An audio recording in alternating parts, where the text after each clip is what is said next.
నమస్కారం. లక్ష్మి చెప్పే కథలకు స్వాగతం. వీణులతో వీక్షించటానికి సిద్ధం కండి. ప్రియ సఖులు, ఇప్పుడు మనం ప్రముఖ రచయితలు వసుంధర గారు రచించిన విరాట పర్వం ధారావాహిక నుండి 6వ భాగం వినేద్దామండి. అక్క, స్వామివారు సాక్షాత్తు భగవత్ స్వరూపుడు, ఆయన దురాలోచన ఎందుకు చేస్తాడు అన్నాను అక్కతో. ఏమో, మా ఊళ్ళో 2 ఏళ్ల క్రితం మోహన యోగి అనే పేరుతో ఒక ఆయన వచ్చాడు. ఆయన గురించి ఊళ్ళో పెద్ద సంచలనం కలిగింది. ఆయన ఆశీర్వాదంతో ఏ వయసు స్త్రీ అయినా సంతానవతి అవుతుందని, ఆయన దీవిస్తే మగబిడ్డ కావాలనుకున్న వారికి మగబిడ్డ, ఆడబిడ్డ కావాలనుకున్న వారికి ఆడబిడ్డ కలుగుతారని గొప్పగా ప్రచారం అయింది. ఊళ్ళో గొప్ప గొప్ప ధనికుల ఇళ్లాళ్ళు కూడా యోగిని కలిసి సేవిస్తుండేవారు. మా ఇంట్లో కూడా నన్ను ఆయన వద్దకు పంపాలన్న ఆలోచన వచ్చింది అంటూ అక్క ఆగింది. అక్క, ఈ కథ నువ్వు ఇదివరలో ఎన్నడూ చెప్పలేదే, ఇంతకు ఏమైంది అని అడిగాను. ఇది అమ్మకు తెలుసు, చిన్నపిల్లవని నీకు చెప్పలేదు. ఏమైందని చెప్పను? ఆ మోహన యోగి నిజానికి మంచివాడు కాదు, కామపిశాచి. దేవుడి పేరుతో ఆడవాళ్లను వంచిస్తున్నాడు. ఆయన వద్ద మోసపోయిన ఆడవాళ్లలో కొందరు పైకి చెప్పుకోలేక మౌనంగా కుమిలిపోయారు. కొందరు అభిమానవతులు ఆత్మహత్యకు పాల్పడ్డారు. ధైర్యవంతురాలైన ఓ యువతి కారణంగా ఆయన గుట్టు రట్టయింది. చివరికి ఆయన అరెస్ట్ అయ్యాడు. ఆయన నేరాలన్నీ రుజువయ్యాయి అంది అక్క. అదృష్టవంతురాలివి. ముందే నువ్వు ఆయన వద్దకు వెళ్ళొచ్చుంటే ఆ తర్వాత ఆ కారణంగా నీ భర్త నీకు విడాకులు ఇచ్చేవాడేమో కదూ అన్నాను. అయ్యో, ఆయన బండారం నేను ఆయన వద్దకు వెళ్ళి వచ్చాకనే బయటపడింది అంది అక్క. మామూలుగా అయితే అలాంటి మాటలు అన్నప్పుడు నవ్వుతుంది, కానీ అప్పుడు నవ్వలేదు. పైగా చాలా సీరియస్గా ఉంది. అంటే అక్క, నువ్వేనా ఆయన బండారం బయట పెట్టింది అన్నాను. అప్పుడు అంత ధైర్యం నాకెక్కడిది అంది అక్క. మరి అసలు ఏం జరిగిందో చెప్పు. మోహన యోగి నన్ను తాకినప్పుడు ఇప్పుడు భోగానంద స్వామితో ఏమనిపించిందో అదే అనిపించింది. ఆయన నాకు ఏకాంత సేవకు సమయం కేటాయిస్తే వెళ్ళనని ఇంట్లో చెప్పాను. వాళ్ళెవ్వరూ నా నిర్ణయాన్ని హర్షించలేదు. యోగి ప్రవర్తన గురించి ఇంట్లో చెప్పలేదు అక్క. మీ బావకు చెప్పాను. అయినా తన వాళ్లకు ఆయన ఏం చెప్పారో కానీ అత్తగారు నన్నే తప్పుపట్టింది. అంత గొప్ప యోగికి ఒక్క నా విషయంలోనే మనసు చెల్లించిందంటే తప్పు నాదే అంది. నేను ప్రతి విషయాన్ని వక్రబుద్ధితో ఆలోచిస్తానట. అందుకే మహాత్ములు కూడా నా దృష్టికి దుష్టుల్లా కనిపిస్తారట. ఇలా రకరకాల మాటలు పడ్డప్పటికీ నేను ససేమిరా వెళ్ళనన్నాను. మొండిదాన్నని, మూర్ఖురాళ్ళని పేర్లు పెట్టారు. నేను పట్టించుకోలేదు. తర్వాత మోహన యోగి బండారం బయటపడింది. అప్పుడు మాత్రం అత్తగారు నన్ను నిప్పు అని మెచ్చుకుంది. ఆ ఇంట్లో నేనంటే కాస్త గౌరవం పెరిగింది. కొద్ది రోజులు నన్నంతా అపురూపంగా చూసుకున్నారు. అయితే కొద్ది రోజులేలే అంది. మోహన యోగితో అటువంటి అనుభవం అయ్యాక మరి భోగానంద స్వామిని ఆ ఇంటి వాళ్లే నమ్మారని నాకు అనుమానం వచ్చింది. మోహన యోగి మా ఊళ్ళోనే వెలిశాడు, కానీ భోగానంద స్వామి దేశమంతటా పేరు సంపాదించుకున్నాడు. తేడా ఏం లేకపోయినా బ్రాండ్ నేమ్కి విలువ ఉంటుంది కదా అంది అక్క. అక్కకు సంబంధించి మోహన యోగికి భోగానంద స్వామికి తేడా ఏమీ లేదు. మరైతే ఇప్పుడు ఏం చేస్తావక్క అడిగాను. నాకు ఛాయిస్ లేదు. నేను ఈ స్వామిని నమ్మి తీరాలి. బావకి ఇప్పుడు అన్ని పట్టింపులు పోయాయి. భోగానంద స్వామి మీద ఏ అభియోగాలు రావని ఆయన నమ్మకం. తను తండ్రిని అనిపించుకోవాలని ఆయన తహతహలాడుతున్నాడు అంది అక్క. మరి ఇంకా ఆయనకు లేని పట్టింపు నీకెందుకు అన్నాను ప్రోత్సహిస్తున్నట్లు. శ్యాము, చాలా విషయాల్లో మగవాళ్ళు వేరు, ఆడవాళ్ళు వేరు. మగవాళ్ళు రూల్స్ పెడతారు, పట్టింపు తక్కువ. ఆడది రూల్స్ ఫాలో అవుతుంది, పట్టింపు ఎక్కువ.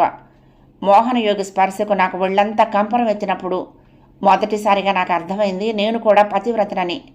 బావంటే నాకు కోపము, చిరాకు, ఉక్రోషం, అసహనం వగైరాలు ఎన్నో ఉన్నాయి. కానీ వాటి కారణంగా నేను పరపురుషుణ్ణి అభిమానించలేను. ఈ జన్మకు నేను బావతో తప్ప మరొక పురుషుడితో కాపురం చేయలేను. బహుశా మన దేశంలో మెజారిటీ ఆడేవాళ్ళు నాకులాగే ఉంటారేమో. అందుకే వాళ్ళ జీవితాలు కూడా బాధామయంగా ఉన్నా కాపురాలు మాత్రం కూలిపోవటం లేదు అంది అక్క. నేను తెల్లబోయాను. అంతకాలం అక్కవి విప్లవ భావాలనుకున్నాను, పురుష ద్వేషిణి అనుకున్నాను. కనీసం తన ఆలోచనలు అందరికిలా ఉండవనుకున్నాను. అంతా ఉత్తిది, అది మామూలు ఆడది. నాకు అర్థమవుతోంది. ఇప్పుడు అక్క భోగానంద స్వామిని అనుమానిస్తోంది. ఆయన వద్దకు వెళ్ళక తప్పదు, కానీ అనుకోనిది జరిగితే తను భరించలేదు. మరేం చేస్తావక్క ఇప్పుడు అన్నాను. దేవుణ్ణి నమ్ముకున్నాను, అంతా సజావుగా జరిగితే సరే. స్వామిది వక్ర దృష్టి అయితే నేను దేవుడి దగ్గరికి వెళ్ళిపోతాను అంది అక్క. నేను ఆశ్చర్యంగా అక్క వంక చూస్తే ఆమె దృఢ నిశ్చయంతో ఉన్నట్లే అనిపించింది. అక్క మనోవ్యధను అమ్మకు చేరవేశాను. అమ్మ కలవరపడింది. దానిదంతా మేకపోతు గాంభీర్యమే, ఊరికే కబుర్లు చెప్తుంది అంతే. తప్పు చేసే మనిషి అయితే ఆ మొగుడిని ఎప్పుడో వదిలేసి వచ్చేసేది. ఇప్పుడు కడుపులో ఇంత బెంగ పెట్టుకుని నాకు ఒక్క మాట అయినా చెప్పలేదన్నమాట. పోనీలే, నీకైనా చెప్పింది కాబట్టి పరిస్థితి అర్థమైంది. అది స్వామి వద్దకు వెళ్లకుండా నేను ఆపుతానులే అంది. ఒక్కొక్కసారి అమ్మ చాలా తొందరగా నిర్ణయాలు తీసుకుంటుంది. కూతుళ్ళ విషయం అయితే చెప్పనే అక్కర్లేదు. మరి అలాంటి అమ్మ అక్క అత్తవారి విషయం వచ్చేసరికి మాత్రం ఉపేక్షాభావంతో ఉంటుంది. బహుశా తన ఉద్దేశంలో కన్న కూతురికి ఎక్కడా భంగపాటు కలగకుండా చూడటం తన బాధ్యత. అత్తవారింట్లో కూతురు ఏమైపోయినా పట్టించుకోకపోవడం సత్సంప్రదాయం అనుకుంటుందేమో. మరి అక్క అత్తారు నీ నిర్ణయాన్ని హర్షిస్తారా అన్నాను. అంతా నేను చూసుకుంటానుగా అంది అమ్మ. ఆ తర్వాత 5 నిమిషాలకే అమ్మకు అక్క అత్తగారు ఫోన్ చేసింది. అమ్మ ఆవిడకు విశ్లేషణ జోడించకుండా జరిగింది చెప్పి, స్వామివారు రేపు ఏకాంత సేవ అన్నారు, అమ్మాయి సంకోచిస్తోంది అంది. అక్క అత్తగారు ఒప్పుకోలేదు. భోగానంద స్వామిని మోహనయోగితో పోల్చటం మహాపాపం అంది. స్వామి కరుణతో తనకు దైవాంశ సంభూతుడైన వారసుడు లభిస్తాడని, ఈ అవకాశం జార విడుచుకోరాదని మరీ మరీ చెప్పింది. అక్క గురించి అంది కానీ అమ్మది కూడా మేకపోతు గాంభీర్యమే. అక్క అత్తగారికి ఒక్క మాట కూడా ఎదురు చెప్పలేదు. ఇంకా చెప్పాలంటే అన్నిటికీ గంగిరెద్దులా తలూపింది. అమ్మ, అప్పుడే నీ నిర్ణయం మారిపోయిందా అన్నాను దిగులుగా. పెళ్ళయ్యాక ఆడపిల్ల మీద అధికారం అంతా అత్తవారిదే, మనం కలగ చేసుకోకూడదు అంది అమ్మ. అలా అని నాతో అంది కానీ అమ్మకు మనసు లాగుతోంది. నేను తనను గమనిస్తూనే ఉన్నాను. నేను ఊహించినట్లే తన విషయాన్ని నాన్నకు వివరించింది. ఏం చెప్పిందో నాకు తెలియదు కానీ ఊహించడం కష్టం కాదు. ప్రతి జీవితం విచిత్రమైనదే కావచ్చు కానీ ఎంతటి విచిత్రమైన జీవితంలోనైనా అద్భుతం అనిపించే సంఘటనలు అరుదుగా ఉంటాయి. అలాగే ఎంత సాదాసీదా జీవితమైనా అందులోనూ అద్భుతం అనిపించే సంఘటనలు కొన్నైనా ఉంటాయి. నా జీవితం సాదాసీదాయో విచిత్రమైందో నేను చెప్పలేను కానీ మూర్తి పరిచయమైన రోజు ఎంత అద్భుతమైందని నాకు అనిపిస్తూ ఉండేది. అయితే అదే సాదాసీదా అనిపించేటంతటి అద్భుతమైన సంఘటన ఆ రోజు జరిగింది. రాత్రి 7 గంటలు దాటాక మూర్తి నన్ను పలకరించి, ఒకసారి ఎకనామిక్స్ టెస్ట్ తీసుకుని వస్తావా అన్నాడు. దేనికి అన్నాను. నీకు కొన్ని డౌట్స్ ఉన్నాయన్నావుగా, క్లియర్ చేస్తాను అన్నాడు. ఇప్పుడా, పరీక్షలు అయిపోయాక అన్నాను. ఇంటర్వ్యూలకో ఎంట్రన్స్కో పనికొస్తుంది. నేనే ఉద్యోగం చేయను, పై చదువులు చదవను, ఇంకెందుకు? మరేం చేస్తావు అడిగాడు. పెళ్లి చేసుకుంటాను. పోనీ అందుకే పనికొస్తుంది అన్నాడు మూర్తి. నాకేమనాలో తెలియలేదు. పెళ్ళికి ఎకనామిక్స్ టెక్స్టా అన్నాను. ఏ కంటే ఒకటి, నా అంటే కాదు, మిక్స్ అంటే 2 కలిసిందని, అదే పెళ్ళి, అదే ఎకనామిక్స్ అన్నాడు మూర్తి. నవ్వొచ్చింది. ఏం చెప్తాడో చూద్దాంలే అని వెళ్ళి ఎకనామిక్స్ టెక్స్ట్ తీసుకొని వచ్చాను. అతడు ఆ పుస్తకం నా వద్ద నుంచి తీసుకున్నాడు. ఇద్దరం ఎదురెదురుగా చెరో కుర్చీలో కూర్చున్నాం. మూర్తి శ్రద్ధగా పుస్తకంలో పేజీలు తిరిగేసి ఓ పేజీ దగ్గర ఆగాడు. నాకేసి అదోలా చూశాడు. చెప్పు అన్నాను. మనం ఇలా కూర్చున్నప్పుడు నేను టీచర్, నువ్వు స్టూడెంట్ కాబట్టి ఇప్పుడు మనం ఏం మాట్లాడుకున్నా అది చదివే అవుతుంది. ఇక నేను పెళ్లి గురించి మాట్లాడొచ్చు అన్నాడు మూర్తి. సెన్స్ ఆఫ్ హ్యూమర్ అదంత సులభంగా అందరికీ అబ్బదు. మూర్తిలో సెన్స్ ఆఫ్ హ్యూమర్ చాలా ఎక్కువ. అతడు ఏం చెప్పినా నవ్వొచ్చేలా ఉంటుంది. అయితే ఎంత చిన్న విషయాన్నైనా అతడు సీరియస్గా తీసుకుంటాడు. హాస్యం గంభీర్యం నుంచే పుడుతుంది అంటారు. అతడి విషయంలో అది నిజం. ఎకనామిక్స్ పుస్తకం అడగటంలో అతడి ఆంతర్యం అప్పటికి నాకు అర్థమైంది. నాతో అతడు మాట్లాడదలుచుకున్న టాపిక్ దూరం నుండి మమ్మల్ని చూసే వాళ్ళకి స్ఫురించకూడదు. నువ్వు నాకు టీచర్ ఏంటి? ఇప్పుడు నేను నువ్వు సరిసమానం, ఇద్దరం డిగ్రీ హోల్డర్స్వే కదా అన్నాను. చాలా బాగా చెప్పావు. ఐఏఎస్ అయితే కలెక్టర్ అవుతాడు. సమాజంలో అతడి హోదా గొప్పది. అతన్ని పెళ్లి చేసుకున్న అమ్మాయికి అక్షర జ్ఞానం లేకపోయినా సమాజం అదే హోదా ఇస్తుంది అన్నాడు మూర్తి. అంటే మనమిద్దరం సరిసమానులం ఎలాగూ అవ్వబోతున్నాము, నీకు డిగ్రీ లేకపోయినా అన్నాడు. నాకు అర్థం చేసుకునేందుకు కొద్ది క్షణాలు పట్టింది. అర్థం కాగానే ఏమన్నావు అన్నాను. ఈ రోజున నేను మీ నాన్నగారికి చెప్పాను, నేను అమ్మాయిని ప్రేమిస్తున్నానని. ఎవరా అమ్మాయి ఆత్రంగా అడిగాను. ఆ అమ్మాయిని నువ్వు రోజుకు ఒక్కసారైనా చూస్తూ ఉంటావు అద్దంలో అన్నాడు. అంటే నువ్వు నన్ను ప్రేమిస్తున్నట్లు నాన్నగారికి చెప్పావా అన్నాను ఉలిక్కిపడి. అవును, నీకు కూడా చెప్పకుండా ముందు ఆయనకే చెప్పాను. ఏమన్నారాయన? థ్యాంక్స్ అన్నాడు మూర్తి. థ్యాంక్స్ ఎందుకు? నన్ను అడగకుండా నన్ను ప్రేమిస్తున్నట్లు మా నాన్నకు చెప్తావా అని నువ్వు నన్ను నిలదీయనందుకు అన్నాడు. థ్యాంక్స్ అన్నాను నేను వెంటనే. ఎందుకు అన్నాడు మూర్తి. నువ్వు నన్ను ప్రేమిస్తున్నందుకు సమాధానం ఇచ్చాను. శ్యామల, తొలి చూపులోనే నువ్వు నాకు నచ్చావు. నీకు నా పట్ల ఉన్న ఆకర్షణ గమనించాను. అయినా నీకు దూరంగా ఉన్నాను. కారణం నీ హోదా వేరు, నా హోదా వేరు. సమాజంలో నా స్థానం నాకు తెలుసు. నన్ను అభిమానించే నీ తల్లిదండ్రులు నా స్థానానికి ఇచ్చే విలువ కూడా తెలుసు. అందుకే నా హద్దుల్లో నేనున్నాను. కానీ ఆడవాళ్ళ అసాధ్యులు. నేను నిన్ను ప్రేమిస్తున్నట్లు నువ్వు కనిపెట్టేశావు. సమయం కోసం నువ్వు ఎదురు చూస్తున్నావని నాకు తెలుసు. నేను సమయం కోసమే ఎదురు చూస్తున్నాను. ఈరోజు ఆ సమయం వచ్చింది అన్నాడు మూర్తి. మూర్తి చెప్పింది నిజం. ఒకరినొకరు ప్రేమిస్తున్నట్లు మా ఇద్దరికీ తెలుసు. అది మాకే ప్రత్యేకం కాదు. మా వంటి వాళ్ళు మా చుట్టూ చాలామందే ఉంటారు. అలాంటి వాళ్ళల్లో నీరజ నాకు తెలుసు. ఆమె మా వీధిలోనే ఉంటుంది. ఎదురింటి శేఖరాన్ని ప్రేమించింది. నీరజ, శేఖర్ ఈడు జోడు బాగుంటారు. పరస్పరం ప్రేమించుకున్నారు. అయితే నీరజ ఎప్పుడూ తన ప్రేమ గురించి శేఖర్కి చెప్పలేదు. శేఖరు అంతే. నీరజ స్నేహితురాండ్రకు తెలుసు ఆమె శేఖర్ని ఇష్టపడుతోందని. శేఖర్ స్నేహితులకు తెలుసు అతడు నీరజని ఇష్టపడుతున్నాడని. ఆ నోట ఈ నోట విని వాళ్ళిద్దరికీ పరస్పర ప్రేమ గురించి తెలిసింది. ఎప్పుడైనా వాళ్ళిద్దరూ కలిసి మాట్లాడుకున్నా అప్పుడు కూడా వాళ్ళు ప్రేమ గురించి అనుకోలేదు. వీళ్ళిద్దరి పెద్దలకు కూడా ఈ ప్రేమ గురించి చూచాయిగా తెలుసు. కానీ కులం, హోదా వగైరా వగైరా ఎన్నో ఇతర విషయాలకు ప్రాముఖ్యతనిచ్చే ఆ పెద్దలు వాళ్ళిద్దరికీ వేరువేరు సంబంధాలు చూశారు. నీరజకు, శేఖర్కు పెద్దలు నిర్ణయించిన ప్రకారం వేరువేరుగా వివాహాలు జరిగాయి. కొందరి ప్రేమలు ప్రచారమవుతాయి, కొందరివి అజ్ఞాతంగా ఓడిపోతాయి. కానీ కథల్లో తప్ప నిజ జీవితంలో ప్రేమలు ఫలించవని, అందరి కథలు నీరజ కథలాగే ముగుస్తాయని చాలామంది అప్పట్లో అనుకున్నారు. నా ప్రేమ కూడా అలాగే అవుతుందేమో అనుకున్నాను. అందుకే నేను నా ప్రేమ విషయంలో నిర్లిప్తంగా ఉన్నాను. ఇప్పుడు మూర్తి మా ప్రేమ విషయం నాన్నతో చెప్పానంటున్నాడు. నాకు పెద్దగా ఆశ్చర్యం కలగలేదు, కుతూహలం రేగలేదు. అనుకున్నదే జరుగుతున్నట్లు అనిపించింది. నాన్న ఏమన్నాడు అన్నాను.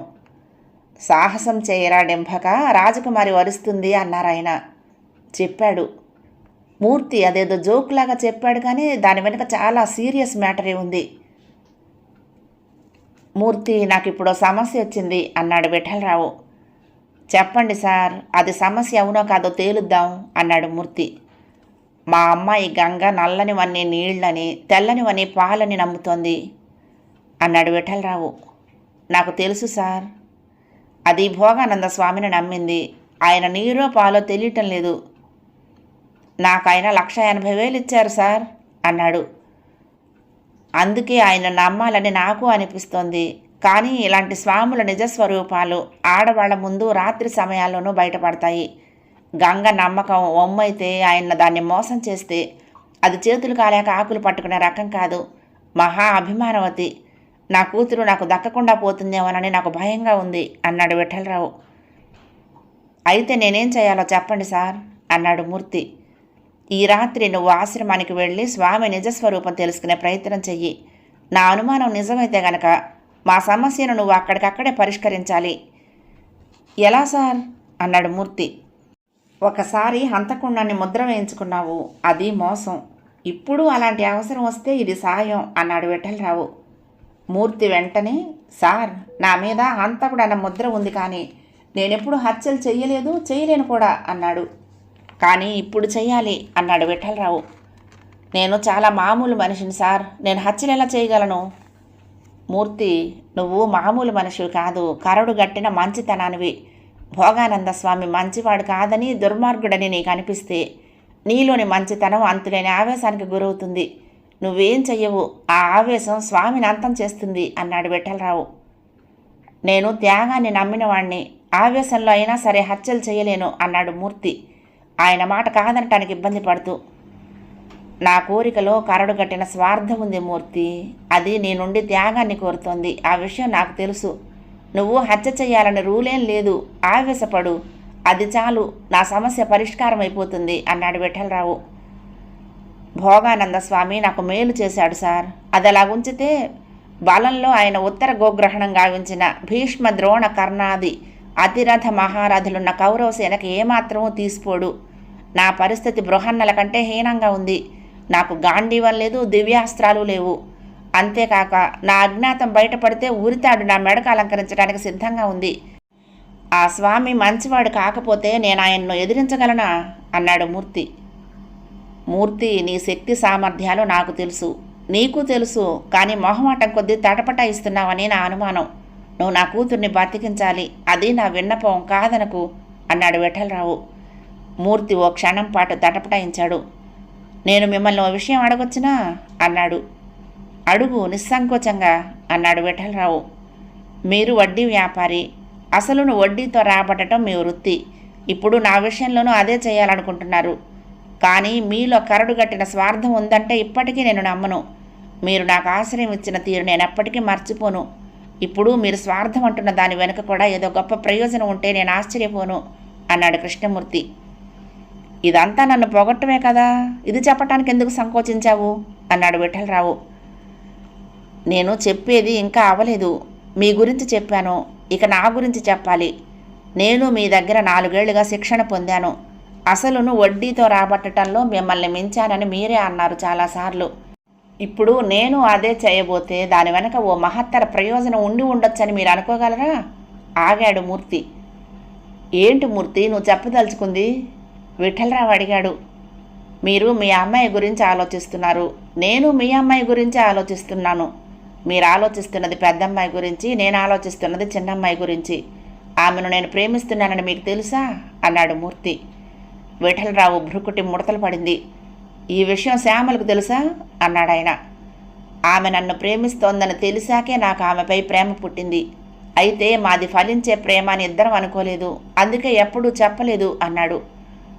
ఇప్పుడు నాకు అవసరం వచ్చింది కదా అని ధైర్యం చేశావా? ఈ మాట చెప్పడానికి ధైర్యం అవసరం లేదు సార్, మొహమాటం విడిచిపెట్టాను అన్నాడు మూర్తి. విఠలరావు మూర్తి వంకే చూస్తూ కాసేపు మాట్లాడలేదు. అప్పుడు మూర్తి మళ్ళీ తానే మాట్లాడుతూ, సార్, ఉన్నట్లుండి మీరు నన్ను హీరోని చేస్తున్నారు. నేను హీరోని కావాలంటే నాకంటూ కూడా ఒక లక్ష్యం ఉండాలి కదా. ఆ లక్ష్యం శ్యామల. నేను జయప్రదంగా భోగానంద స్వామిని నెగ్గుకొస్తే మీరు నాకు శ్యామలకు పెళ్లి జరిపించగలనని మాట ఇవ్వండి. అప్పుడు నాలో కొత్త ఉత్సాహం వస్తుంది, నా మెదడు పదునెక్కుతుంది అన్నాడు. విఠలరావు మూర్తి భుజం తట్టి, మన సమాజం చిత్రమైనది, అనుమానించడానికి నీలో ఏ లోపమూ లేదు. అది నిన్ను చిన్నచూపే చూస్తుంది. భోగానంద స్వామి వ్యవహారం క్షణక్షణము అనుమానాస్పదం. ఆయనకు నివాళులు అందిస్తూనే ఉంటుంది. నిన్ను నా అల్లుణ్ణి చేసుకోవాలంటే కులం గోత్రం చూడాలనుకోవటం తప్పదు. అది నా బలహీనత. జయప్రదంగా అజ్ఞాతం నుంచి బయటపడితే నువ్వు నాకంటే ఎత్తులో ఉంటావు. అప్పుడు నా కూతురు పెళ్లి గురించి నువ్వు నన్ను అడగటం కాదు, నేనే నిన్ను అడగాలి అన్నాడు. ఈ విషయం అంతా నాకు కృష్ణమూర్తి అప్పుడు చెప్పాడు. ఇప్పుడు నీకోసం నేను భోగానంద స్వామితో తలపడబోతున్నాను శ్యామల అన్నాడు కృష్ణమూర్తి.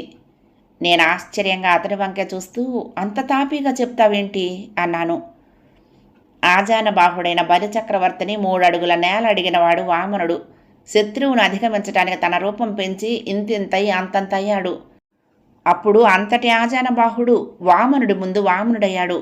ఇప్పుడు నన్ను నేను భోగానంద స్వామి కంటే ఎన్నో రెట్లు గొప్పవాడిగా ఊహించుకుంటున్నాను.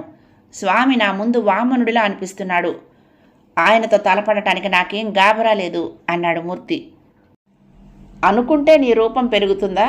ఆయన వామనుడవుతాడా అన్నాను. శ్యామల, నువ్వు నా లక్ష్యమైనప్పుడు నేనేమైనా సాధించగలను. ఈ ప్రపంచంలో ప్రేమను మించిన శక్తి లేదు అన్నాడు మూర్తి. నాకు ఆశ్చర్యం వేసింది. మూర్తి నన్ను ఎంతగా ప్రేమిస్తున్నాడని ఆరాధిస్తున్నాడని నాకు తెలియదు. నేను అతన్ని ఇష్టపడ్డా, మరీ ఇంతలా ఇష్టపడ్డానని చెప్పలేను. ఉన్నట్లుండి అతడి ప్రేమ ముందు నా ప్రేమ వామనుడైపోయింది. నీ నమ్మకానికి నా జోహార్లు. అయితే నేను స్వామితో తలపడనివ్వను. ఎందుకో నా మనసు కీడును శంకిస్తోంది అన్నాను. శ్యామల, నేనిప్పుడు నిన్ను పిలిచి మాట్లాడింది నీ సలహా అడగటానికి అనుకున్నావా? మన పెళ్లికి పెద్దలు గ్రీన్ సిగ్నల్ ఇచ్చారని, కాబట్టి నువ్వు మానసికంగా సిద్ధపడతావని అనుకున్నాను. నేనంటే నీకు ఇష్టం కావచ్చు, దాన్ని నువ్వు ప్రేమ అనుకుంటూ ఉండొచ్చు. అంత మాత్రాన నువ్వు నాతో పెళ్లికి సిద్ధపడలేవు. ఊహ వేరు, వాస్తవం వేరు. ఊహ క్షణాల్లో మాధుర్యాన్ని నింపుతుంది. వాస్తవానికి సిద్ధపడాలంటే మనసుకు సమయం కావాలి అన్నాడు మూర్తి. మూర్తి, నువ్వు మరీ వేదాంతం మాట్లాడితే నాకు అర్థం కాదు. కానీ ఇప్పుడు నా కోరిక ఒకటే, స్వామి చెడ్డవాడు కాకూడదు. ఆయన మహిమతో అక్క కాపురం నిలబడాలి. నువ్వు క్షేమంగా వెనక్కి రావాలి అన్నాను. ఎదుటి వాళ్ళ విషయంలో నా అంచనా ఎప్పుడూ తప్పు కాదు. స్వామితో నేను తలపడక తప్పదనే అనిపిస్తోంది అన్నాడు మూర్తి. ఏం అంచనాయో, నువ్వు సుధాకర్ విషయంలో తప్పు అంచనా వేసే కదా ఇప్పుడు ఇలా అజ్ఞాతవాసం చేస్తున్నావు అన్నాను. శ్యామల, నేను సుధాకర్ని సరిగ్గానే అంచనా వేశాను.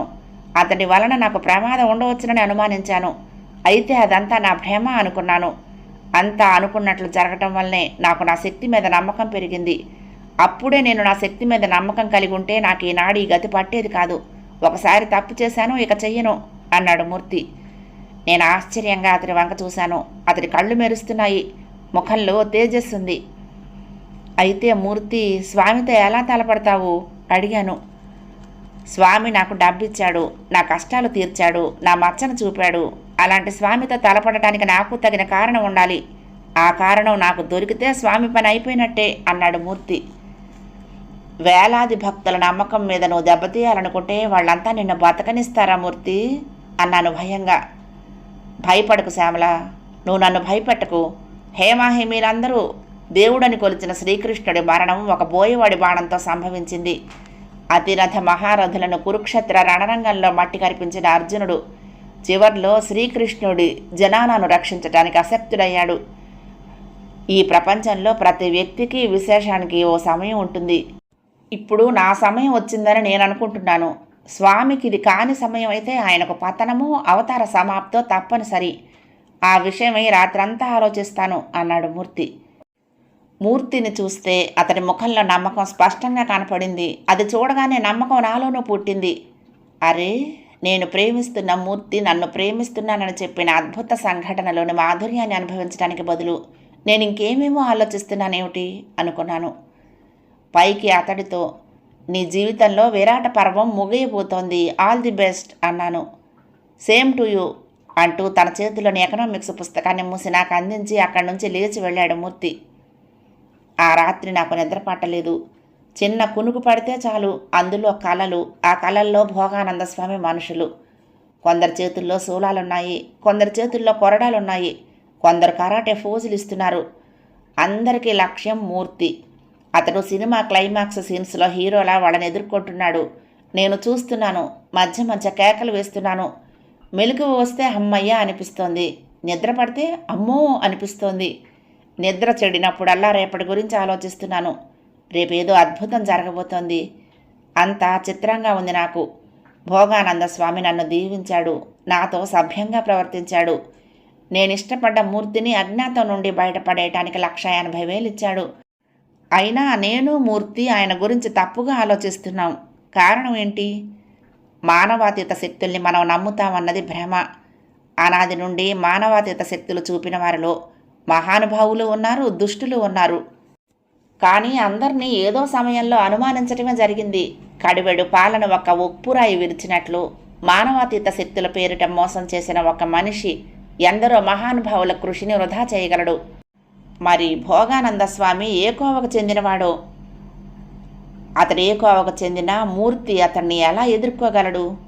10 ఎకరాల స్థలంలో భక్తజన స్తోత్రాల నడుమ దేశాన్ని ప్రభావితం చేస్తున్న ఒక వ్యక్తి మంచివాడు కాకపోతే అతడి అంతం ఎలా ఉంటుంది? అది తెలుసుకునేందుకు ఈ రాత్రి గడవాలి. నాకు ఆ రాత్రి గడవటం కష్టంగానే ఉంది. నేను, అక్క, మూర్తి అక్కడికి వెళ్ళాలి.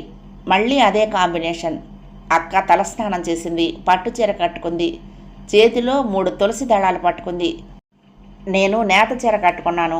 మూర్తి పంచెలాల్చి వేసుకున్నాడు. క్షేమంగా వెళ్ళి లాభంగా రండి అంది అమ్మ. అమ్మ ముఖంలో ఆందోళన ఉంది. క్షేమంగా వెళ్ళి క్షేమంగా రండి అన్నాడు నాన్న. ఆయన ముఖంలో నమ్మకం ఉంది. కారు స్టార్ట్ అయింది. మా ప్రయాణం నిన్నకులాగే కొనసాగింది. దారిలో ఒకరితో ఒకరు ఎక్కువగా మాట్లాడుకోలేదు. మూర్తి ఏం పథకం వేశాడా అని నేను ఆలోచిస్తున్నాను. వాళ్ళిద్దరూ ఏం ఆలోచిస్తున్నారో నాకు తెలియదు. ఆశ్రమం వద్ద కారు పార్క్ చేసి కాలినడక ప్రారంభించాక నాలో సన్నని వణుకు ప్రారంభమైంది. అది భోగానంద స్వామి స్థావరం. ఎక్కడున్న బలవంతుడాయన. ఆయన స్థావరంలో ఆయన ఎదిరించటమే సాహసం అనిపించుకుంటుంది. ఉన్నట్లుండి నాకు నవ్వొచ్చింది. అసలు మా సమస్య ఏంటి? భోగానంద స్వామి అక్కకు వరం ఇవ్వాలి, ఇవ్వగలడని నమ్ముతున్నాము. భోగానంద స్వామి అక్కను మోసం చేయొచ్చు, ఆయన మోసగాడని అనుమానిస్తున్నాము. నమ్మకమో అనుమానమో ఏదో ఒకదాన్ని ఆశ్రయిస్తే ఇబ్బంది లేదు. రెండిటికి సమానంగా మనసులో స్థానం ఇస్తూ క్షణక్షణము నరకయాతన అనుభవిస్తున్నాము. వేదాంతులు చెప్పింది ఇదేనేమో. భగవంతుడు సృష్టిలో మనకు అన్ని సదుపాయాలు ఉంచాడు. అనుభవిస్తే అంతా సుఖమే. కానీ మనం కావాలని ఇబ్బందులు సృష్టించుకొని వాటి నుండి బయటపడలేక కష్టపడుతూ ఉంటాము. సుఖం దేవుడిచ్చాడు, కష్టం మనిషి సృష్టించుకున్నాడు. జీవితం ఎవరికి శాశ్వతం కాదని తెలిసి మనిషి క్షణభంగురమైన జీవితంలో కష్టాలను ప్రవేశపెట్టాడు. అక్క విషయంలో ఇది యథార్థం. ఓంకారనాదం దగ్గర పడింది. విడిది పందిరి కూడా చేరుకున్నాం. కూర్చున్నాం. నిన్నటిలాగే అక్కడ ఈరోజు ఎందరో భక్తులు. మా పక్కనున్న కొందరిని నిన్న కూడా చూసినట్లు అనిపించింది. అదే అడిగితే ఒక్క రోజుతో ఆ దివ్య దర్శనానికి తనివి తీరుతుందా? ఆయన ఉన్నన్నాళ్ళు వస్తూనే ఉంటాం అన్నాడో భక్తుడు. కారణం ఏమైతేనే మేం కూడా అలా వచ్చిన వాళ్ళమే కదా. నిన్నటిలాగే స్వామి ఈరోజు తెర వెనక నుండి వచ్చి దర్శనమిచ్చాడు. జై భోగానంద అన్న నినాదంతో ఆ పందిరి మార్మురోగింది. అక్కడ నిశ్శబ్దం ఏర్పడ్డాక భోగానందుడు తన అవతారం గురించి వివరించాడు. కేశవాయ నమః అంటూ స్తోత్రం మొదలైంది భక్తకోటి నుండి. స్వామి అందరికీ అభయహస్తం చూపాడు. భక్తులారా, నన్ను చూడవచ్చిన వారిని ఒక్కొక్క రోజు ఒక్కో విధంగా ఆదరిస్తాను. ఈరోజు వచ్చిన వారిలో ఎక్కువ మంది నన్ను చూడాలనే వచ్చారు. అందుకు మిమ్మల్ని అభినందిస్తున్నాను. ఎందుకంటే కోర్కెలు కళ్ళెం లేని గుర్రాల వంటివి. వాటిని అదుపు చేయని మనిషికి ఒడిదుడుకులు తప్పవు. అది తెలియక మనిషి కోర్కెలను అదుపు చేయటానికి బదులు తీర్చటానికే ప్రయత్నించి జీవితం అంతా భంగపాట్లకు గురవుతూ ఉంటాడు. మీ కోరికలు నాకు తెలుసు, అవి నేను అడగకుండానే తీర్చగలను. కాబట్టి మీరెవ్వరూ మీ కోరికలు చెప్పుకునేందుకు వేదిక మీదకు రానవసరం లేదు. అయితే మీ మనసుల్లో ప్రత్యేకమైన సందేహాలుంటే మాత్రం వాటిని అడగటానికి వేదిక మీదకు రావచ్చు. మీకు అనుమాన నివృత్తి కలిగించి మీలో జ్ఞానదీపాన్ని వెలిగించడం నా బాధ్యత. సందేహాలున్నవారు క్రమశిక్షణ పాటిస్తూ ఒకరొక్కరుగా వేదిక మీదకు వచ్చి వెళ్ళండి అన్నాడాయన. మన దేశంలో క్రమశిక్షణకు ప్రాధాన్యత లేదు. క్యూ అవసరమైన చోటల్లా ఏకవరుసకు బదులు గుంపులు గుంపులుగా ఉండటం అంతా చూస్తూనే ఉంటాము. పోలీసు బందోబస్తు లేకుండా క్యూ సిస్టమ్ పాటించబడినప్పుడే మనకు క్రమశిక్షణ అలవడినట్లు ఒప్పుకుంటానని మా మాస్టర్ ఒక ఆయన అనేవాడు. మరి స్వామి ప్రభావం ఎటువంటిదో కానీ ఓ వ్యక్తి లేచి నిలబడి వేదిక వైపు వెళుతూ ఉంటే అతడు వేదిక దిగే వరకు రెండో వ్యక్తి లేవటం లేదు. స్వామి తమరే దేవుడని నమ్మటం వలన నాకు ప్రయోజనమా, మీకు ప్రయోజనమా, ఈ ప్రపంచానికి ప్రయోజనమా? అది మొదటి ప్రశ్న. దేవుణ్ణి నమ్మిన వారిలో పాపభీతి ఉంటుంది. దేవుణ్ణి నమ్మటం వలన పాపాలు అదుపులో ఉంటాయి. పాపాలు అదుపులో ఉండటం వలన ప్రపంచానికి ప్రయోజనమే. మరి అయితే దేవుడు కంటికి కనిపించడు. నన్నే దేవుడని నమ్మితే మీ పాపపుణ్యాల బేరీజుకు స్వయంగా నన్నే అడగొచ్చు. మనం ప్రపంచంలో ఒక భాగం కాబట్టి ప్రయోజనం నీకైనా నాకైనా అది ప్రపంచానికే అని స్వామి బదిలిచ్చాడు. మనిషి కర్మఫలం అనుభవించక తప్పదు. మరి దేవుడు ఎందుకు? రెండో ప్రశ్న. ఒకప్పుడు మసూచి మహమ్మారి. మనిషి టీకా కనిపెట్టాడు అంటే టీకాయే దేవుడు. ఒకప్పుడు దూరాన ఉన్న మనిషికి కబురు పంపాలంటే పావురాలకు శిక్షణ ఇచ్చి ఉత్తరాలు పంపేవారు. తర్వాత తపాలా సౌకర్యం వచ్చింది. ఇప్పుడు ఈమెయిల్ సౌకర్యం. అన్నీ ఒకదాన్ని మించి ఒకటిగా వచ్చిన అదృష్టాలు. ఆ విజ్ఞానం దైవశక్తికి ఏమాత్రం తీసిపోదు. కర్మఫలం నుండి తప్పించుకుందుకు మానవ ప్రయత్నంగా మందులు పరికరాలు ఉపయోగపడుతూ ఉంటే ముచ్చటపడిన దేవుడు అప్పుడప్పుడు తానే వారి ముందుకు వస్తూ ఉంటాడు. స్వామి జవాబు. ఇలా వేదాంత పరంగా 5-6 ప్రశ్నలు అయ్యాక గణపతి వేదికనెక్కి స్వామికి 3 లక్షల రూపాయలు చదివించుకుని పేదరికంలో మగ్గిపోతున్న నాలో చైతన్యం కలిగించారు. డబ్బు సంపాదించడం ఇంత సులభమని నేను ఊహించలేదు. నా వంటి వారు ఇప్పుడు ఏం చేయాలి? ఇదే మార్గంలో ఇంకా ఇంకా డబ్బు సంపాదించాలా, లేక పూర్వంలాగే మళ్ళీ పేదరికంలో మగ్గిపోవాలా అన్నాడు. 6వ భాగం సమాప్తం. ప్రియ సఖులు, 7వ భాగంలో ఈ ధారావాహిక ముగింపును వినేద్దామండి. ఈ కథ మీకు నచ్చితే తప్పకుండా లైక్ చేయండి, షేర్ చేయండి, కామెంట్ చేయండి, సబ్స్క్రైబ్ చేసుకుని నన్ను ఎంకరేజ్ చేయండి. ఉంటానండి. ప్రేమతో లక్ష్మి. కృష్ణాతీరం దుర్గమ్మ సన్నిధానం. నమస్తే.